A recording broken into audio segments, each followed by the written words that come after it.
Hey everyone, welcome to the RotoGrinders Morning Grind Podcast. I'm your host, Stevietpfl. It's Tuesday, it's December 20th. It is 2022. We have 5 NBA games to talk about here on today's podcast. If you're watching live on YouTube, it's Monday. I hope everyone's having a fantastic Monday. I definitely had the case of the Mondays today, so I'm really excited that we're going to break down some Tuesday NBA. Joined today by my good buddy Dre. You all know him in the DFS streets as Drizzy26. Dre, what's happening, my friend? Not much, just hanging in there, sweating out some bets and sweating out some DFS lineups. Hopefully gonna, do well tonight and have a good profit, but we'll see what happens. Well, I mean, speaking of bets, I mentioned yesterday on the podcast that the Portland line just screamed like Portland -7. That didn't work. Also, I'm not making any excuses, but when we record the podcast, SGA was totally not supposed to play in that game. So upgraded in the morning, and then ended up playing. Which, yeah, I mean, what a game, what a shot. Just saw it right before we jumped on here. So SGA, man, doing work. But yeah, man, ready to talk some hoops. We got a nice little 5-gamer, a couple back-to-back teams, so always fun. But let's jump right in. We get started here with the Utah Jazz at Detroit Pistons. 233 total in this game. Utah is a 3.5-point favorite. Utah is on the second end of a back-to-back, so we'll see what we're looking at injury-wise for them. Cunningham, Livers out still. Olynyk did not play with an ankle sprain on Monday, so we'll see if he's back. And then we know that Colin Sexton's dealing with this hamstring injury. They expected him to be close to being back this week, so we'll see if he's back for this game, and maybe someone else sits. But talk to me here. What do you like for the Utah Jazz side of this game? Utah Jazz is going to be probably just the main two guys, probably two guys for me. Lauri Markkanen is someone I don't mind getting a lot of exposure to, as well as Jordan Clarkson. And this is a good spot for him, especially not ranked towards the bottom of the league as far as what guard play or as for the Jazz. I mean, for the Detroit Pistons. So something I think I want to try to attack honestly, even though we have with Sexton, I think who is going to still be out. And also Conley, because Conley I don't think he played on many back-to-backs this year. Played on a few, but I kind of don't expect him to play here, or if he does play, like not a lot of minutes. So I would just pretty much focus on those two guys. Yeah, I mean, we'll have to see if Olynyk is out again, because I mean that's some potential minutes there. I mean they kind of got blown out against the Cavs, so it's tough. But I mean Kessler and Vanderbilt both were kind of looking like they were going to get decent minutes in that game. I think they ended up with like 25 and 24. So if Olynyk is out, I think this is a spot you could potentially go to some value, especially with Kessler at 5K against Detroit. Detroit, not a great defensive team, especially against bigs. Markkanen has the ceiling. I think Clarkson with Conley back, it's tough for me to play him. I mean, does Conley play the second end of a back-to-back? Will be interesting. I mean, he was playing back-to-backs before he got hurt. Before we get to the Detroit side, big hurt, yes, Stevie Will nailed the J-Val call. Yes, he did. And just so you all know, he did text me, and all it said was J-Val, ... And, shout out to my boy Will. He absolutely smashed that call. I was wrong. I'm okay with being wrong. So the Detroit side of this one, tough team to kind of figure it out here. Bogdanovich has been scoring, but that's really all he's been doing. I mean, point prop wise, especially on Sleeper, our sponsor, you always kind of look at his point prop, especially in a matchup here against Utah. They are not a great defensive team. So maybe you're looking at Bogdanovich. Maybe you're potentially looking at Hayes in a game stack scenario, but I'm not going out of my way to play a ton here. I mean, Ivy at 5K kind of seems like his ceiling is maybe 6-7x. I don't know if he really has like monster ceiling. So is there anything that I'm missing here for Detroit? Bogdanovich definitely is a guy I want to look at for sure. But what about a guy like a Duran? I know Jalen Duran. I know like he's probably like he's playing minutes. I know with Isaiah Stewart here, but he's been playing a lot of minutes the last 3 games 36, 30, and 28. If he's still going to get those amount of minutes, I think he makes for an interesting GPP play here on the small slate. Because Utah just struggles as far as rebounding the ball, so I can see him getting a little bit of a cheap and easy double double here, and I don't mind taking a shot on a guy like Jaden Ivory as well here in this spot. Yeah, I mean, he's really just kind of taken what most of like Bagley's minutes Yeah, and even like Sadiq Bey's minutes potentially. So, I mean, they're still playing him and Stewart together. So I don't hate that call on Duran at 4,800, especially against Utah. They're just Utah's not a great team, and I mean, this is a spot where these guys could easily smash. So no problems with that on the Detroit side. We're moving on. This is a basketball game, and this game's on the slate. We got Chicago at Miami. 224 total in this one. The Miami Heat, a 5-point favorite in this one. On the Chicago Bulls side, Ball is still out. Green is questionable. And then on the Miami side, I mean, a lot of probables here. Butler's probable. Dedmon's probable. We got Caleb Martin and Kyle Lowry, both questionable for this game. And then Vincent, you're at 7, out still for Miami. So we'll go to the Chicago side of this game first. I mean, kind of have to note that Chicago is playing a lot faster this season than, especially last season. But Miami still plays extremely slow. Miami is still a good defensive team in the top 10 in defensive rating, where Chicago's about 18th this year. They haven't been as good defensively. What are your thoughts here on the Bulls? Bulls is just like it's only like 3 players I really like consider playing on a nightly basis, and that's going to be Demar, Levine, and sometimes Vucevic. That's really it. Maybe occasionally Patrick Williams too, but those are the three main three maybe possibly 4 guys I would consider playing here in this spot. Mainly to try to get to those the 3 main guys here. So I would just honestly roster those guys if anything, and make sure if I do in a game like this, like you said, they've been playing at a faster pace. Miami still playing at a slower pace. I'm gonna have to run it back. It needs to be a game stack for this type of situation automatically for me if I'm playing Demar Levine or Vucevic in my lineup. Yeah, I mean, you could definitely take some shots here. I still think DeRozan's my favorite most nights. And then Levine and Vooch are just kind of coin flips. Vooch is, I mean, he's not shooting a ton, but he's shooting efficiently. He's getting some assists lately, so he's kind of added that part of his game. I mean, maybe you're taking a shot on Vooch in this game, but I don't think I'm going to any of the value. It is a 5-game slate. Patrick Williams still plays 30 minutes a night. He's still 4,200. I just don't think we end up on him on this one, even on a small slate. What are your thoughts here on the Miami side? Man, Miami. This might be a good spot to take a chance on Victor Oladipo. He's the minutes are up, possibly like the minutes are up to like 30 minutes now. Seems like he's getting a little bit more healthier. And they're going to need his scoring, especially if Kyle Lowry ends up being out. So I like him in this spot as definitely a GPP tournament play on a small slate. Tyler Hero, I think is in a great spot as well. Also Bam Adebayo. He kind of concerns me a little bit as far as when it comes to in the matchup because Vooch is big, but is a bigger body than he is. But I think Bam is athletic enough where he can be able to hopefully spread the floor a little bit and get on Vooch. And also his price point is just kind of high, especially on FanDuel being at 9.3. And Jimmy Butler, who I think honestly becomes a must play if Kyle Lowry is out.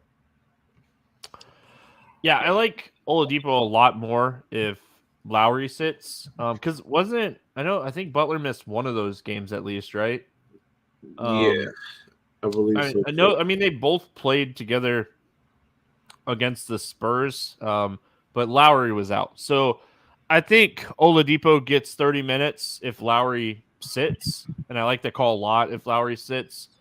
I mean, it's good. Gosh, I want to see Victor. I think a lot of people want to see Victor Oladipo be healthy. I mean, very talented.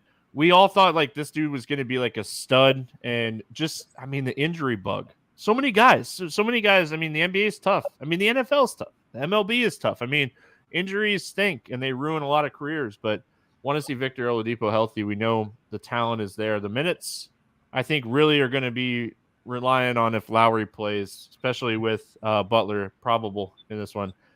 Butler's 9,200. He has 50 plus point upside on a 5-game slate. Raw points are going to matter on this slate. I think it's really going to come down to, are you trying to get Ja and Jokic? Or are you trying to get different with maybe like a Butler Randall Porzingis combo instead of going up to Morant and Jokic? So just, kind of where my head is at. I think that raw points matter. And you're going to try to get Jokic as much as possible. So if you're playing Jokic, you probably run it back with Ja and kind of hope that game stack works out. But a lot of people are going to be doing that, and it's a 10 o'clock game. So moving on, we're going to New York, Madison Square Garden. We got the Warriors and the Knicks, 224 total in this one. Knicks, a 4-point favorite. On the Golden State side, Curry is out, and Wiggins is out still. On the Knicks side, just Obi Toppin. He's out. So Klay Thompson, probable. Kuminga, probable. Warriors side first. What do you like here for Golden State? Golden State's going to be pretty much like the usual suspects, the same typical guys that wouldn't play here. Jordan Poole, Klay Thompson, Dante DiVincenzo as well, with Curry being out, as well as Draymond Green. I think those main 4 guys have to be somewhat in your lineup consideration today. And I don't mind a mini game stack of this game because I can see this game getting a little going a little over today for what the total is. I also don't mind taking the shots on Kevon Looney. He's been playing well the last 2 games. It is not even like his blocks and steals. Like, granted, for last game he only had 1 block. The game before they had 2 blocks and 2 steals, but he's just been rebounding and scoring and getting some assists there. So I think that this is Kevon Looney. It's an excellent tournament play. I know his price is up a little bit, but I think it's something we have to look at. And if you're running 150, you have to consider him. Yeah, I mean, for me on the Golden State side, I like this game. I think overall this game is a great game to target. I think the pace is really good for New York. They're going to get a bump in this one. So I think Jordan Poole, large field tournaments, definitely in play. Overall, not my favorite play because of the price. I mean, Klay Thompson, I think, is the play here. I think he's going to chuck, and I think he is very much in play at 6,600. DiVincenzo's price is kind of caught up. I don't know if he has a huge ceiling at 62, but I definitely like Draymond at 59. So kind of with you on the Draymond call. And then on the Knicks side of this one, I mean, Julius Randle has shown monster ceiling. And I mean, this is a game where if we're just going to play the hot hand and we're going to mix it up a little bit on this slate, I think Julius Randle has to be in the conversation. 28, 24, 31, 38, 34, 30% usage in his last 6 games. What are your thoughts here on the Knicks? Yeah, I love Draymond today or tomorrow. I think he's just an excellent player regardless. It's only pretty much the 3 lefties for me.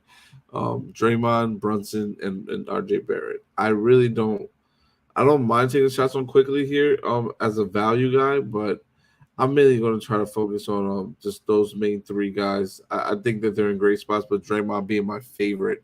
And if I'm running, like, if I have RJ or Brunson in my lineups, I would run it back with those guys because I want those guys to have the upside game here and reach their ceiling that they have potentially have on the slate. Yeah, I think I'd rank them Julius Randle, Brunson, and then I think I would have Robinson price-wise over Barrett. But, I mean, Barrett is a guy that can break a slate when he's shooting the ball really well.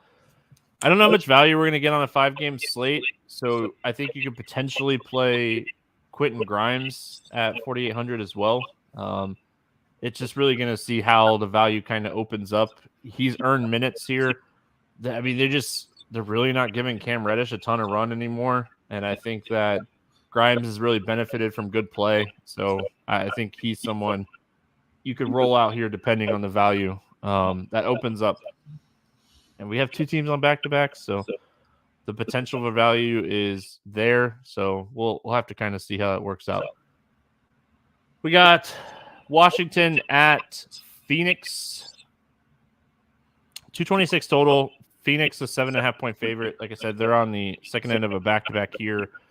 Washington side, Hachimura is out. Wright is out. But looking at Phoenix, I mean, Cam Johnson, we'll have to see. I know they talked about him getting closer and closer. Cameron Payne, we have to see if he's back or not, but I assume that he's going to potentially sit in this one. I mean, Booker sat the first end. It was a groin injury. Who knows if he's going to play the second end? Did they sit him on the first end to play Paul or sit Paul on the second end? So what are your thoughts here on the Washington side? Yeah, this is a game that really is going to probably depend on a lot of news for me. Like we just got Bradley Beal back, so it kind of practices every one of these guys out of play for me, except for a guy like Beal. I think Beal's the only person I would really probably make. He's cheap, right? Yeah, his price seems really low. 8.7. Like I don't know. Like I definitely think his price is definitely cheap, but it's also like the way he has played this season. Also, it's just 8.7 on FanDuel on He's DK. 79 on DK. Yeah, on DK that's cheap.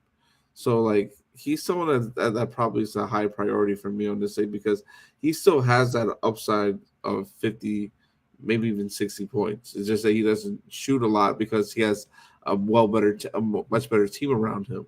So he's someone I definitely think we have to play, but that's the only person I would consider today. I don't think I would really like anyone else from Washington just because of the price point. That's my pretty much analysis. Maybe Gafford if you wanted like a little bit of salary relief. That's that, but that's really about it, and that's honestly kind of a stretch. Yeah, I mean, Beal at 7,900 is probably my favorite on DraftKings. Kuzma way too expensive with Beal back. I think that someone like Porzingis has like the ceiling to potentially be in play at 9K. I think it's a little bit lower. And then like the value guys that we've been playing with Beal out, they're just all priced up too much with Beal back. So I don't see a ton of value here just overall. So, I mean, Washington, a team that we've played a lot over the last week, but you got to jump right back off now. The prices are too high. Beal is back. Unless he randomly gets ruled out or someone gets ruled out, I don't think we're looking at a ton of Washington options here. And then on the Phoenix side, I mean, we got to see what the injuries look like here. You know, is Paul going to sit and Beal play? Is that what they were kind of doing here? I mean, they're smashing the Lakers in the fourth quarter. It's a 20-point game with 9 minutes to go. Paul's at 28 minutes. He's not back. He just checked back in as I just like, oh, he's not going to come back in. He just checked back in this one. So I think you're going to have to wait and see what we're looking at for Phoenix as far as who's in and who's out. What are your general thoughts here on the Suns? Okay, so if Booker is still out along with and Chris Paul plays, I love Ayton. And I don't mind Chris Paul. But Ayton would be more of a priority for me. I think if Booker is playing and Chris Paul is out, Booker's a must play regardless.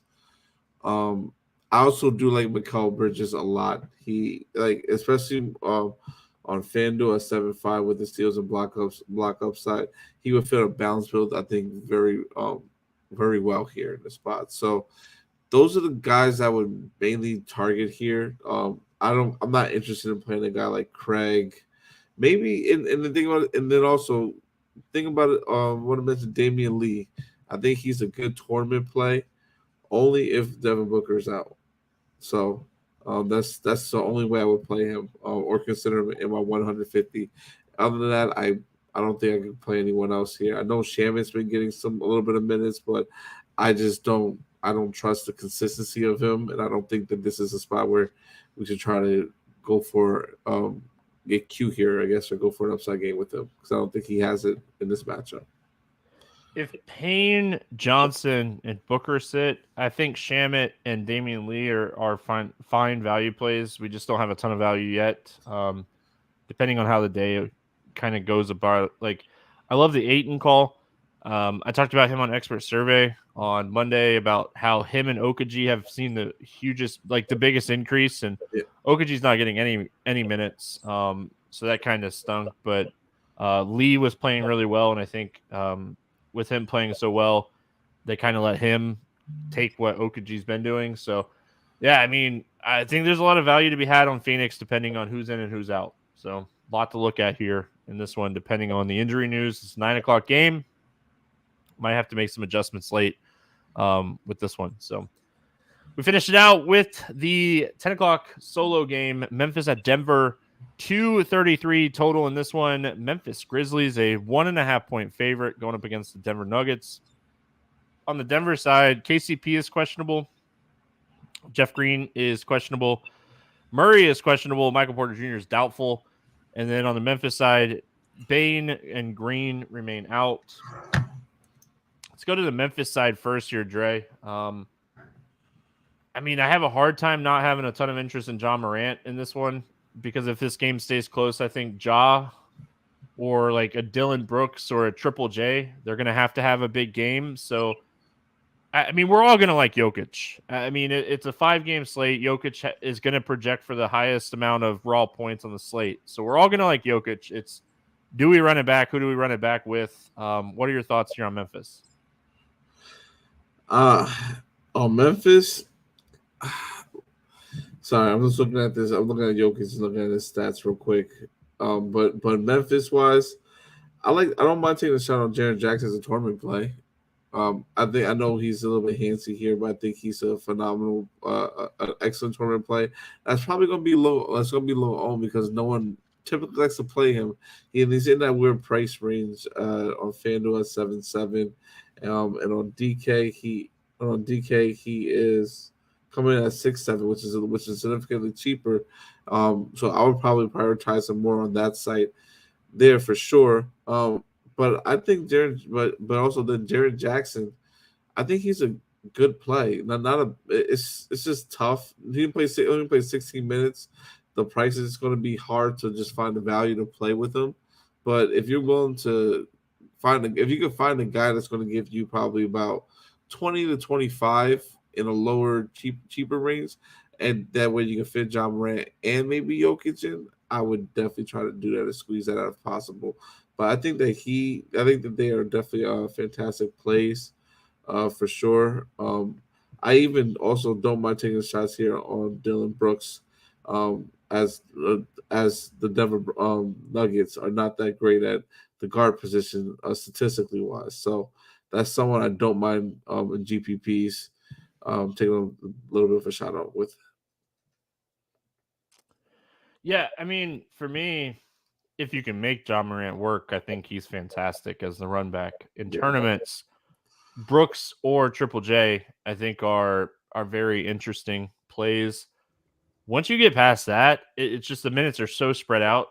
Trying to predict where those minutes are going to come from is extremely hard. I think I would love Clarkson in this spot if we knew he was going to play a lot of minutes. Like even the 20 to 22, like I would probably really consider Clarkson. That's a good value play, but those minutes vary. Clarkson or Clark? Yeah, Clark. I was like Clark. wrong team. Trey, wrong team. You're good. Yeah, I mean, size-wise, they're definitely going to need size. I don't know how much Adams will be on Jokic. Like, I just don't know how like that's going to work out for Steven Adams. It hasn't worked out for anybody lately. So we'll see. Denver side, I mean, listen, It's a 5-game slate. You're being contrarian if you're not playing Jokic today. The guy has over 80 fantasy points in 3 of his last 4 games. He's been absolutely smashing. 20 shot attempts in 4 of his last 5. Give me the ball. I am going to do something with it, has been Nikola Jokic lately. He had 27 rebounds against Charlotte the other night. We always talk about how bad Charlotte is rebounding. Jokic just said, hey, look, this is what's possible. Talk to me about Denver. First, I want to find out, like, do you think Jokic is a must play today? Do I think he's a must play? No. Do I think he is a guy that's going to be 60% owned in most contests? Yes. Okay, and I definitely would be. I think there's a reason I say that because I think it's a good way, a good reason to be contrarian and not play him today. 12-5 on FanDuel and 11-8 on DK. He has to have pretty much 60 fantasy points just hit value. I know the road points matter, but there's I think we have a couple other guys on some spots that can give you 50s and get sit in 60s. Jokic definitely has to have that. Like, he has to have not just 60. I think he has to have a monster upside game to separate, especially if those other guys get there. But nonetheless, he's still a good play. Adams' defense, he's pretty much been unstoppable. Like, the last games against him, he's had a triple double, the 35, 16, and 6. Then it's a 34, 11, and 5, 23, 7, and 7, 32, 7, and 8, respectively, against Steven Adams in the last 5 games. And it makes it hard to really, really not want to roster him. But I think just taking the contrarian approach and just not playing a lot of him and getting maybe a guy like Jamal Murray as a primary guy might be my way to go tomorrow. But I understand the reason why everyone wants to play Jokic, and it might be I might lose on that. But as a GPP play, I think I'd rather go with a guy like Jamal Murray and a guy like Aaron Gordon, who's been playing pretty well lately. Those are the 2 main guys I would consider. You could get a little bit of, I think, Bruce Brown here in this matchup too as well. I don't mind him in this spot, as I think he will be needed on the court. But other than that, that's really the main guys I think I would be targeting from this game. So you're in the camp of you really want Jamal Murray to play with this questionable tag. Yes. Because, I mean, it becomes even harder to fade Jokic if Murray sits. Yeah, definitely. Because Bones Highland is so cheap that it just makes it all work, especially if KCP sits too. I mean, Jokic is going to smash. It just, like you said, you're hoping that he goes for 60 and not 70. And you're hoping that, like I talked about, if you're going Jokic Morant, you're hoping that a Julius Randle, Bradley Beal, and one more stud kind of combo just outscores it. And you hope that that extra potential stud is enough to kind of counteract maybe one of the value plays that the lineup is going to need to get in Jokic and Morant. So, I mean, I definitely hear you. Game theory wise, I definitely could see playing 30% in 100 lineups. I don't recommend anybody playing 0 unless he gets ruled out for some reason, but I don't think this is a spot if you're running more than 3 teams, you're fading Jokic. Oh yeah, just because of the slate. So, I mean, if you're going single entry and you're like, hey, I'm just going to play the game theory play tonight, and you're not going to play Jokic, you know what you're doing going in. You know that probably most of the time you're going to lose, but if you get that game where he just doesn't go bonkers, like the Lakers the other night, he scored 58 fantasy points. That doesn't kill you if your guys do their thing. So I hear you, man. Game theory on a 5-game slate is very, very playable. Again, I think if you're running more than 3 teams, even more than 3 teams, I don't think you're fading Jokic. Unless you're just going in DraftKings runs those 20 entry max, $4, $3. I don't know what they are for NBA. But they run those tournaments. You're going in going, hey, I'm going to be overweight on Jokic and high dollar stuff. And then I'm going to use this 20 entry max. Was it $4 or $3 tournament? Yeah, it's $4. Yeah, I'm gonna use $80. I have $1,000. I'm overweight on Jokic, so I'm gonna use this $80, and I'm just gonna fade him completely in this 20 entry. And if he for some reason busts or gets hurt, I mean it's NBA, anything can happen. then that's where I'm hoping to, take that down to coop my losses and have it a profitable night that way. I mean, there's so many ways, especially with NBA, that you can hedge against your own lineups. We talk about it in baseball all the time. You can do it in NBA as well. So tournament, big brain thinking, man. Yeah. Always got to have some fun with it. So I do that. I do it in NASCAR all the time. I'll run 150 and then I'll be way overweight on like a guy I know is going to be really popular and I'll fade him in the 20 incher max. And I mean, there's been maybe 2 times. I think that I can remember 2 off the top of my head that I've finished in the top 3 in the 20 incher max, fading the guy that crushed me. And Wow. I think there was one time that I still think I ended up losing money. I was so overweight on the guy. So you never know. You never know. So, all right, let's play the morning grind game, and then we're going to get out of here. We're going to use DraftKings pricing and scoring like always. Favorite play under 5K to go 7X. Who do you got today as a value play? Give me 1 second. I'm going to go with my guy, Victor Oladipo. All right, I like that. I'm going to go to the guy you talked about that I totally forgot to mention. So Jalen Duran for Detroit, playing minutes, good matchup against Utah. On FanDuel, is he center only? I thought he was center. Let me check again because I thought he was center power forward, but it might not be. Oh yeah, he's only center. He's center only.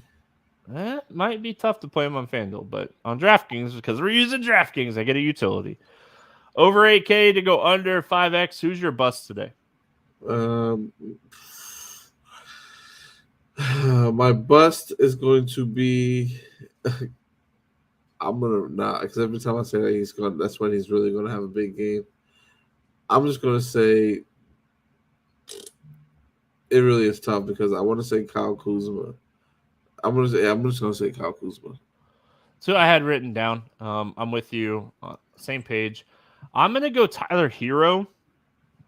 I know Hero can have these big game shooting, and he's been definitely, rebounding and getting more assists, but his rebound and assist rate both drop with Butler on the floor. Butler back for this game.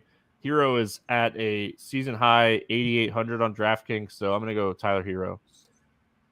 Favorite 6X play, price doesn't matter, just the guy that you think is going to get 6X on the slate. Who do you got? I'm going to go with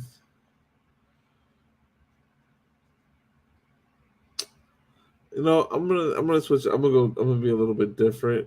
I'm not gonna go with a popular game. I think I'm gonna go with Bradley Beal here in this spot. I like that, especially on his price on DraftKings today. I like that a lot. This is tough. I would definitely say Ayton if I knew Beal was going to be out, because I like the price tag on Ayton, and I think he could have a really good game. But not knowing, I'm just going to go Julius Randle. He's one of my favorite plays on the slate. So give me Julius Randle. Let's get weird. GPP play of the day. Who do you got? Who are you getting weird with today? Let's see. I'm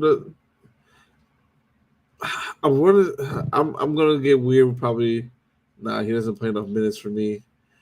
I wish he did. I'll go with him because you never know. He might pop up with some minutes here in this spot. I'm gonna go with Andre Drummond.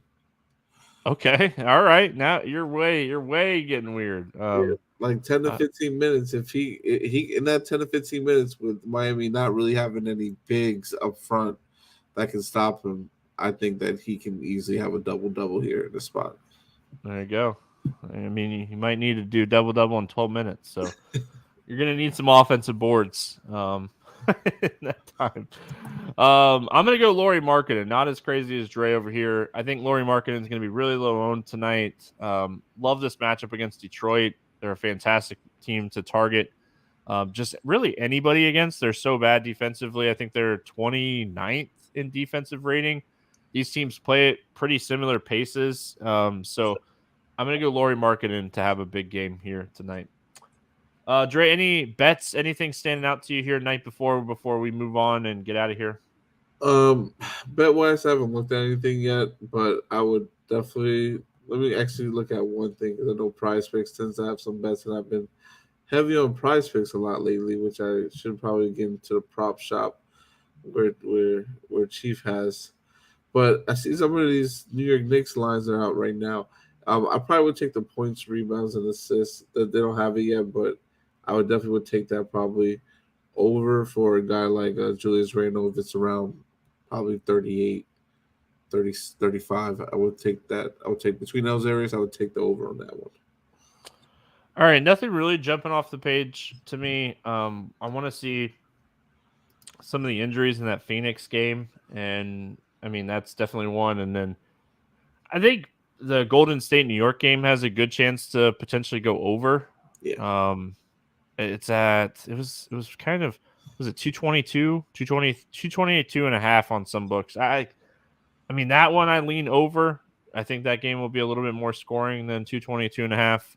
So that's kind of where I'm leaning. As far as the sleeper part of this game, they don't have a ton of stuff out yet. I was just looking, so I will try to remember to tweet something tomorrow on the sleeper. Have a super busy day tomorrow.